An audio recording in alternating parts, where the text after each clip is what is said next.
चौहान वंश का साहित्यिक योगदान और विद्वानों का संरक्षण। भारतीय इतिहास का हर महान राजवंश केवल अपने युद्धों और साम्राज्य विस्तार के कारण याद नहीं किया जाता, बल्कि इस बात से भी कि उसने साहित्य, कला और संस्कृति को कितना संरक्षण दिया।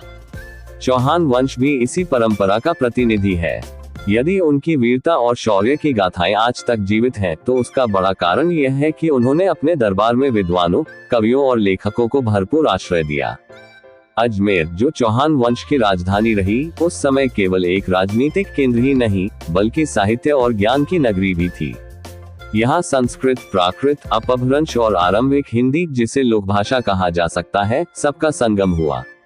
चौहान शासक स्वयं विद्या के प्रेमी और कवियों के संरक्षक थे। सबसे पहले यदि हम पृथ्वीराज चौहान की ओर देखें, तो हमें उनके दरबार में बैठे चंद्रबरदाई की छवि स्पष्ट दिखाई देती है। चंद्रबरदाई केवल कवि नहीं थे, बल्कि पृथ्वीराज के मित्र, सहयोगी और कभी कभी राजकीय सलाहकार भी थे। उनका ग्रंथ पृथ्वीराज रासो भारतीय साहित्य का वह महाकाव्य है, जिसने चौहान वंश की गाथा को अमर बना दिया। रासो में केवल वीरता और युद्ध की कथाएं ही नहीं है, बल्कि इसमें पृथ्वीराज के जीवन का पूरा चित्रण है, उनके जन्म से लेकर उनके प्रेम प्रसंग, राजनीतिक निर्णय और युद्धों तक। चंद्रबरदाई ने अपभ्रंश और आरंभिक हिंदी में ये ग्रंथ रचा, जिससे यह आम जनता तक पहुंचा। यही कारण है कि पृथ्वीराज का नाम आज भी लोकगीतों और लोककथाओं में गूंजता है। रासो केवल एक साहित्यिक कृति नहीं, बल्कि उस समय की सामाजिक, राजनीतिक और सांस्कृतिक परिस्थितियों का दर्पण है।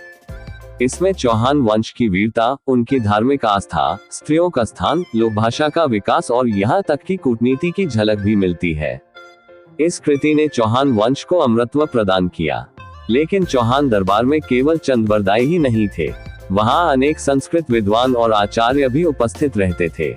संस्कृत साहित्य उस समय शास्त्रीय ज्ञान का प्रतीक था। राजदरबार में पुरोहित और विद्वान वेदों का पाठ करते, ज्योतिष और गणित पर चर्चा होती, और दरबारी कवि संस्कृत काव्य लिखते।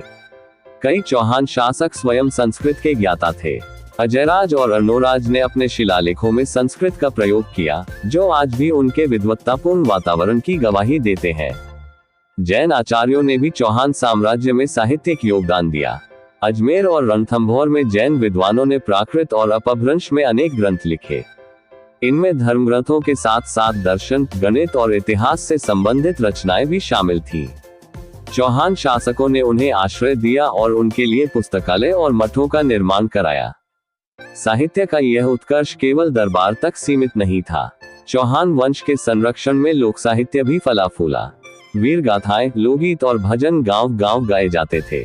पृथ्वीराज और सहयोगिता की कथा तो ऐसी बन गई मानो हर गांव की चौपाल में उसे सुनाना अनिवार्य हो। ढोल, मंजीरे और वीणा की थाप पर गायक चौहान वंश की शौर्य कथाएं गाते और समाज को प्रेरित करते। साहित्यिक संरक्षण का एक और पहलू था इतिहास लेखन। चौहान शासकों ने अपने शिलालेखों और दानपत्रों के माध्यम से अपने कार्यों को अंकित करवाया। इन अभिलेखों में संस्कृत का प्रयोग होता था और वे केवल राजाज्ञा ही नहीं, बल्कि साहित्यिक दृष्टि से भी महत्वपूर्ण थे। इन अभिलेखों से हमें चौहान वंश की राजनीतिक, सामाजिक और धार्मिक स्थितियों का विस्तृत ज्ञान मिलता है। पृथ्वीराज के समय में चंद्रबरदाई के अतिरिक्त कई अन्य कवियों ने भी लेखन किया। हालांकि उनके नाम उतने प्रसिद्ध नहीं हैं, किंतु उनकी रचनाएं उस युग की भाषा और संस्कृति को समझने में सहायक है। कई काव्य अपभ्रंश से आरंभिक हिंदी की ओर संक्रमण का उदाहरण प्रस्तुत करते हैं। चौहान वंश का साहित्यिक योगदान केवल काव्य और गद्य तक सीमित नहीं था। उस समय संगीत और नाट्य कला भी साहित्य का ही अंग मानी जाती थी। दरबार में गायक और वादक विद्यमान रहते। पृथ्वीराज स्वयं भी संगीत प्रेमी माने जाते थे। कहते हैं कि कभी कभी वे कवियों के साथ बैठकर गीतों का आनंद लेते और लोकधुनों पर चर्चा करते। इस प्रकार चौहान वंश का साहित्यिक योगदान बहुआयामी था। उन्होंने संस्कृत विद्वत्ता को सम्मान दिया, जैन आचार्यों को संरक्षण प्रदान किया, अपभ्रंश और आरंभिक हिंदी के कवियों को प्रोत्साहित किया और लोक साहित्य को दरबार से जोड़ दिया। सबसे महत्वपूर्ण यह है कि चौहान वंश का साहित्य केवल दरबारी या अभिजात्य वर्ग तक सीमित नहीं रहा। उनकी कविताएं और गाथाएं आम जनता के हृदय तक पहुंची। यही कारण है कि चौहान वंश की स्मृति केवल पत्थर के शिलालेखों में ही नहीं, बल्कि लोकमानस में भी जीवित है। अगर हम इसे व्यापक दृष्टिकोण से देखें तो चौहान वंश ने भारतीय साहित्य को 3 महत्वपूर्ण देन दी। 1. वीरगाथा काव्य की परंपरा, जिसमें पृथ्वीराज रासो जैसी कृतियां उत्पन्न हुई। 2. अपभ्रंश से हिंदी की ओर संक्रमण, जिससे हिंदी भाषा को अपनी प्राचीन जड़ें मिली। 3. लोक और शास्त्र का संगम, जिससे साहित्य केवल विद्वानों का विषय न रहकर आम जनता की धरोहर बन गया। यही कारण है कि जब हम मध्यकालीन साहित्य का इतिहास पढ़ते हैं तो चौहान वंश का नाम स्वर्णाक्षरों में अंकित दिखाई देता है। चौहान वंश का इतिहास केवल युद्धों और राजनीतिक घटनाओं में ही सीमित नहीं था, बल्कि उनकी सांस्कृतिक उपलब्धियां भी उतनी ही गौरवपूर्ण थीं। जब हम चौहान साम्राज्य की चर्चा करते हैं तो हमारे मन में केवल तलवारों की झनकार और रणभूमि की गाथाएं ही नहीं, बल्कि भव्य मंदिरों के शिखर, विशाल किलों की दीवारें, मूर्तियों की सौंदर्याभिव्यक्ति और स्थापत्य की दिव्यता भी जाग उठती है। अजमेर, रणथंभौर, नारनौल और हाड़ौती जैसे प्रदेश चौहान शासकों की सांस्कृतिक चेतना के केंद्र थे। अरावली की गोद में बसे इन नगरों में उन्होंने जो निर्माण कार्य किए, वे आज भी भारतीय स्थापत्य कला के अनमोल रत्न माने जाते हैं। अजमेर चौहान संस्कृति की राजधानी। अजमेर को चौहान वंश ने अपनी राजधानी बनाया और यहाँ से वे केवल शासन ही नहीं करते थे, बल्कि संस्कृति और कला का संचालन भी करते थे। अजयराज चौहान ने जब अजमेर नगर की नींव रखी तो उन्होंने इसे धार्मिक और सांस्कृतिक दृष्टि से भी एक अनूठा नगर बनाने का संकल्प लिया। अजमेर का सबसे प्रसिद्ध स्थापत्य नमूना है अढ़ाई दिन का झोपड़ा। मूलतः यह हरनोराज द्वारा निर्मित एक भव्य संस्कृत शिक्षालय और मंदिर था। इसमें जटिल नक्काशीदार स्तंभ, गुंबदनुमा छतें और अपूर्व शिल्पकला का प्रदर्शन मिलता है। ये स्थान बाद में मुस्लिम शासन में मस्जिद में परिवर्तित कर दिया गया, किंतु आज भी इसकी दीवारें और स्तंभ चौहान स्थापत्य की प्रतिभा की गवाही देते हैं। पुष्कर, जो अजमेर से कुछ ही दूरी पर है, चौहान शासकों के संरक्षण में एक प्रमुख तीर्थ बना। वहां का ब्रह्मा मंदिर विश्व में अद्वितीय है। चौहान शासकों ने इसके जीर्णोद्धार और संरक्षण में महत्वपूर्ण भूमिका निभाई। पुष्कर सरोवर के चारों ओर बने घाट और मंदिर भी चौहान युगीन स्थापत्य की भव्यता का परिचय देते हैं। रणथंभौर दुर्ग और मंदिरों का नगर। रणथंभौर किला चौहान स्थापत्य की सबसे भव्य धरोहरों में से एक है। अरावली और विंध्य पर्वत श्रृंखलाओं के संगम पर स्थित ये किला केवल सामरिक दृष्टि से ही नहीं, बल्कि स्थापत्य की दृष्टि से भी अद्वितीय है। इसकी विशाल दीवारें, प्राचीरें और दरवाजे चौहान काल की दुर्ग निर्माण कला की श्रेष्ठता को सिद्ध करते हैं। रणथंभौर किले के भीतर अनेक मंदिर हैं। इनमें से गणेश मंदिर विशेष रूप से प्रसिद्ध है, जहां आज भी भक्तों की भीड़ उमड़ती है। इसके अलावा शिव और विष्णु के मंदिरों में चौहान युग की मूर्तिकला की बारीक झलक मिलती है। मूर्तिकला और शिल्प परंपरा। चौहान वंश ने मूर्तिकला को विशेष प्रोत्साहन दिया। उनके बनाए मंदिरों और दुर्गों में जटिल नक्काशी और मूर्तिकला के सुंदर उदाहरण मिलते हैं। देवताओं, अप्सराओं, गंधर्वों और यक्ष यक्षिणियों की प्रतिमाएं अत्यंत सजीव और भावनाओं से ओतप्रोत हैं। शिवलिंगों की भव्य स्थापना, दुर्गा और काली की उग्र मूर्तियां, विष्णु के दशावतारों की कलात्मक अभिव्यक्ति, ये सब चौहान शिल्पियों की प्रतिभा का परिणाम है। उनकी मूर्तियां केवल धार्मिक प्रतीक ही नहीं, बल्कि कला की जीवंत कृतियां भी हैं। नारनौल और सांभर की धरोहरें। नारनौल, जो चौहान साम्राज्य का एक महत्वपूर्ण केंद्र था, वहां भी मंदिर और किलों का निर्माण हुआ। यहाँ जैन मंदिरों की श्रृंखला विशेष उल्लेखनीय है। चौहान शासकों ने जैन धर्मावलंबियों को भूमि और धन देकर मंदिर निर्माण में सहयोग दिया। सांभर झील, जिसे चौहान शासकों ने नियंत्रित किया, केवल आर्थिक दृष्टि से ही महत्वपूर्ण नहीं थी, बल्कि उसके चारों ओर बने मंदिर और तीर्थ भी सांस्कृतिक धरोहर का हिस्सा है। सांभर का शाकंभरी देवी मंदिर चौहान वंश की कुलदेवी को समर्पित था। यहाँ विशाल उत्सव और मेले आयोजित होते थे। वास्तुशिल्प की विशेषताएं। चौहान स्थापत्य कला की कुछ विशेषताएं थी जो उन्हें अन्य वंशों से अलग करती है। 1. मजबूत और ऊंचे दुर्ग। उनकी दुर्ग निर्माण कला ऐसी थी कि दुश्मन को किले में प्रवेश करना अत्यंत कठिन हो जाता। रणथंभौर और अजमेर इसके प्रमाण है। 2. जटिल नक्काशी और स्तंभ। मंदिरों और सभागृहों में बनाए गए स्तंभों पर फूल पत्तियों, बेलों और देव प्रतिमाओं की नक्काशी की जाती थी। 3. धार्मिक और सामरिक का संगम। चौहान शासक अपने दुर्गों में भी मंदिरों का निर्माण करवाते थे, ताकि युद्ध के समय भी धार्मिक अनुष्ठान बाधित न हो। 4. जल प्रबंधन का अद्भुत ज्ञान। सरोवर, बावड़ियां और कुंड उनके स्थापत्य का महत्वपूर्ण हिस्सा थे। अजमेर और पुष्कर में इसके उदाहरण आज भी मिलते हैं।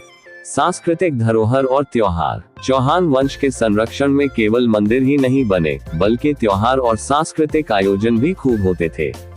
अजमेर और पुष्कर में कार्तिक पूर्णिमा का मेला उस समय भी उतना ही प्रसिद्ध था जितना आज है। इसमें देश विदेश से व्यापारी, साधु और यात्री आते। यह मेला केवल धार्मिक आयोजन ही नहीं, बल्कि सांस्कृतिक और आर्थिक गतिविधियों का केंद्र भी था। दरबार में नृत्य और संगीत के कार्यक्रम भी होते। मंदिरों में देवदासियों द्वारा नृत्य और भजन प्रस्तुत किए जाते। ढोलक, वीणा, मंजीरे और बांसुरी की ध्वनि से दरबार और मंदिर गूंजते रहते। चौहान स्थापत्य का प्रभाव और विरासत। चौहान वंश की स्थापत्य कला का प्रभाव आगे के शासकों पर भी पड़ा। जब मुस्लिम शासकों ने अजमेर पर अधिकार किया, तो उन्होंने चौहान मंदिरों और इमारतों की ही आधारभूत संरचना का उपयोग किया। अढ़ाई दिन का झोपड़ा इसका प्रमुख उदाहरण है। चौहान वंश की यह सांस्कृतिक धरोहर आज भी राजस्थान के पर्यटन और पहचान का हिस्सा है। अजमेर, रणथंभौर, पुष्कर और सांभर के मंदिर और किले चौहानों की स्मृति को जीवित रखते हैं। चौहान वंश की आर्थिक व्यवस्था और व्यापारिक जीवन। चौहान वंश की शक्ति केवल उनकी तलवारों और युद्ध नीति पर आधारित नहीं थी, बल्कि उसके पीछे एक सुदृढ़ आर्थिक व्यवस्था भी थी। कोई भी साम्राज्य लंबे समय तक स्थिर तभी रह सकता है जब उसकी आर्थिक जड़ें मजबूत हो। चौहान वंश ने इस सिद्धांत को भली भांति समझा और अपने राज्य को आर्थिक दृष्टि से समृद्ध बनाने के लिए अनेक उपाय किए। कृषि आधारित अर्थव्यवस्था। चौहान साम्राज्य का आधार कृषि ही था। राजस्थान की भूमि कठिन और शुष्क थी, परंतु चौहान शासकों ने जल प्रबंधन की उत्कृष्ट परंपराएं विकसित की। अजमेर और रणथंभौर जैसे क्षेत्रों में बावड़ियां, कुएं, तालाब और नहरें बनवाई गईं, जिससे सिंचाई का प्रबंध होता। पुष्कर सरोवर और सांभर झील जैसे जलाशयों का महत्व केवल धार्मिक नहीं था, बल्कि वे जल संग्रहण और कृषि के लिए भी उपयोगी थे। किसानों को भूमि पर अधिकार दिया जाता था, किंतु वे राजा को लगान देते थे। ये लगान अनाज, पशुओं और कभी कभी नकद के रूप में लिया जाता था। चौहान शासकों ने ये सुनिश्चित किया कि अकाल या आपदा के समय किसानों से अतिरिक्त कर न वसूला जाए। यही कारण था कि ग्रामीण जनता उनके शासन को अपेक्षाकृत न्यायप्रिय मानती थी। व्यापार और वाणिज्य। चौहान साम्राज्य की समृद्धि का दूसरा स्तंभ व्यापार था। अजमेर उत्तर भारत के व्यापारिक मार्गों का एक प्रमुख केंद्र था। दिल्ली, कन्नौज और गुजरात को जोड़ने वाले व्यापार मार्ग अजमेर से होकर गुजरते थे। व्यापारी यहाँ से घोड़े, ऊन, कपड़ा, मसाले और धातुओं का व्यापार करते। सांभर झील चौहान साम्राज्य की आर्थिक धरोहर थी। ये झील नमक उत्पादन का सबसे बड़ा केंद्र थी। चौहान शासकों ने इस नमक व्यापार को अपने नियंत्रण में रखा और इससे राज्य को विशाल आय प्राप्त होती। भारत ही नहीं, बल्कि विदेशों तक सांभर का नमक निर्यात होता था। राजस्थान के मरुस्थलीय मार्गों से होकर अरब देशों और मध्य एशिया तक व्यापार होता था। ऊंटों के कारवां इन मार्गों से गुजरते और सोना, चांदी, कीमती पत्थर, घोड़े और मसाले लाते ले जाते। इस प्रकार चौहान साम्राज्य केवल भारत तक सीमित नहीं रहा, बल्कि अंतर्राष्ट्रीय व्यापार का भी हिस्सा बना। सिक्कों की प्रणाली। चौहान वंश ने अपने शासनकाल में अनेक प्रकार के सिक्के जारी किए। इन सिक्कों पर देवताओं की आकृतियां और राजकीय प्रतीक अंकित होते थे। चांदी, तांबे और कभी कभी सोने के सिक्के प्रचलन में थे। सबसे प्रसिद्ध सिक्कों पर सूर्य, चंद्र और शिवलिंग की आकृतियां मिलती हैं। कुछ सिक्कों पर संस्कृत या नागरी लिपि में राजा का नाम अंकित होता था। ये सिक्के केवल आर्थिक लेन देन के साधन ही नहीं थे, बल्कि वे राज्य की धार्मिक आस्था और शक्ति का प्रतीक भी बने। चौहान वंश के सिक्कों से हमें ये भी पता चलता है कि उनका व्यापार अत्यंत संगठित था। दूर दराज के व्यापारी चौहान मुद्रा पर विश्वास करते थे और इन्हें सहजता से स्वीकार करते। नगर नियोजन और शिल्प। चौहान वंश के नगर केवल राजनीतिक या सैन्य केंद्र ही नहीं थे, बल्कि आर्थिक गतिविधियों के भी केंद्र बने।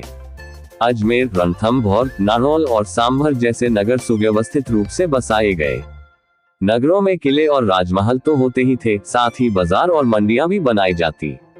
इन बाजारों में कपड़ा, धातु, मिट्टी के बर्तन, आभूषण और मसालों की दुकानें लगी रहती। व्यापारी वर्ग को विशेष सुविधा दी जाती थी ताकि वे निडर होकर व्यापार कर सके। हस्तशिल्प भी चौहान साम्राज्य की आर्थिक व्यवस्था का महत्वपूर्ण अंग था। सोने चांदी के आभूषण, हाथी दांत की नक्काशी, लकड़ी के सामान और मिट्टी के बर्तन पूरे उत्तर भारत में प्रसिद्ध थे। चौहान शासक इन शिल्पियों को संरक्षण देते थे। कर और राजस्व नीति, राज्य की आर्थिक रीढ़ कर प्रणाली थी। किसानों से भूमि कर, व्यापारियों से चुंगी और कारवां से मार्क कर लिया जाता था। सांभर झील के नमक पर विशेष कर लगाया जाता था, परंतु ये कर प्रणाली अत्यधिक कठोर नहीं थी। चौहान शासक प्रजा की स्थिति को देखकर कर वसूलते। युद्ध या आपदा के समय कभी कभी कर माफ भी कर दिए जाते। यही कारण था कि जनता का शासकों पर विश्वास बना रहा। धर्म और अर्थव्यवस्था का संगम, चौहान वंश की आर्थिक व्यवस्था में धर्म का गहरा प्रभाव था। मंदिर केवल पूजा का स्थान नहीं थे, बल्कि वे आर्थिक गतिविधियों के केंद्र भी बनते थे।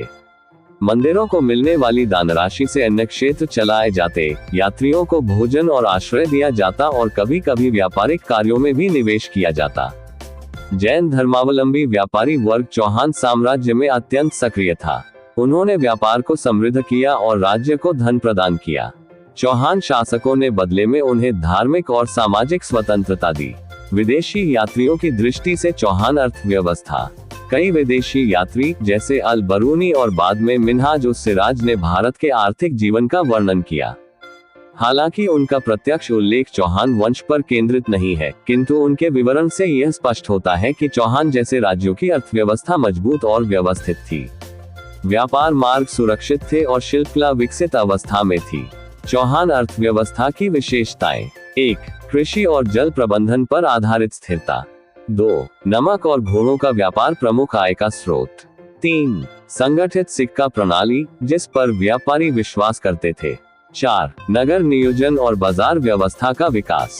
5. शिल्पकारों और व्यापारियों को संरक्षण। आर्थिक समृद्धि का प्रभाव, चौहान वंश की आर्थिक समृद्धि ने उनके साम्राज्य को लंबे समय तक स्थिर बनाए रखा। यही समृद्धि उन्हें भव्य मंदिर और किले बनाने की शक्ति देती थी, विद्वानों और कवियों को आश्रय देने की क्षमता देती थी और विदेशी आक्रमणों का सामना करने की सामरिक शक्ति प्रदान करती थी। यदि चौहान वंश आर्थिक दृष्टि से कमजोर होता तो शायद वह इतने लंबे समय तक मुस्लिम आक्रमणों का सामना नहीं कर पाता। इस प्रकार उनकी आर्थिक व्यवस्था उनके राजनीतिक और सांस्कृतिक वैभव की आधारशिला थी।